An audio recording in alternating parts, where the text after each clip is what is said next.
एक मोठी बातमी आपण पाहतोय। पश्चिम बंगालमध्ये 9 मेला शपथविधी होणार आहे। अत्यंत मोठी बातमी आपण पाहतोय। पश्चिम बंगालमध्ये सत्ता पालट झाला, दिल्लीचं सरकार गेलं आणि भाजप 15 वर्षांनंतर पश्चिम बंगालमध्ये आता सत्ता स्थापन करण्यासाठी सज्ज झालेला आहे। अशामध्ये 9 मेला शपथविधी होणार असल्याचं कळतंय। त्यातच महत्त्वाची बाब म्हणजे अमित शहा सुद्धा पश्चिम बंगालच्या दौऱ्यावरती आहेत आणि त्याच वेळी विधिमंडळ नेता जो आहे तो आता निश्चित केला जाऊ शकतो। काही नावं चर्चेमध्ये आहेत, ज्यामध्ये ज्यांनी दीदींचा पराभव केला अशा सुवेंदू यांचं नाव आघाडीवरती असताना पाहायला मिळतंय।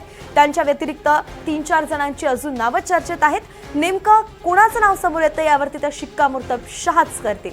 मात्र महत्त्वाची बातमी, 9 मेला शपथविधी होईल।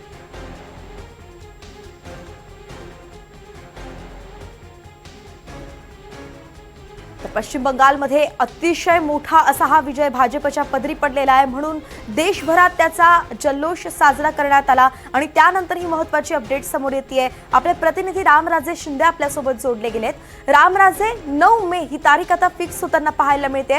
कशा पद्धतीने घडामोडी वेगवानपणे घडू शकतात?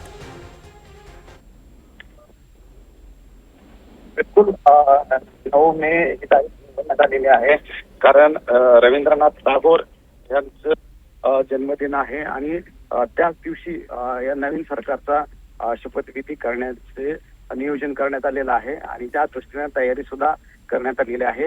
शनिवार असणार आहे 9 मेला आणि त्याच्या अगोदरच्या ज्या सगळ्या प्रक्रिया आहेत, म्हणजेच की केंद्रीय एक शिष्टमंडळ पश्चिम बंगालमध्ये येईल, त्यानंतर इथे बैठक घेईल, विधिमंडळ पक्षाचा नेता निवडला जाईल आणि जे क्रायटेरिया ठरवलेलं आहे की मुख्यमंत्री कोण असावा, बांगला भाषी असावा, त्याचबरोबर बांगलामधून शिक्षण घेतलेला असावा, हा क्रायटेरिया फुलफिल करणारा नेत्याचं नाव निवडलं जाईल आणि मग त्यासाठी राजनाथ सिंग पश्चिम बंगालला येणार असल्याची माहिती मिळते आणि विधिमंडळ पक्षाचा नेता निवडल्यानंतर मग पुन्हा तारीख जी आहे ती निश्चित केली जाईल।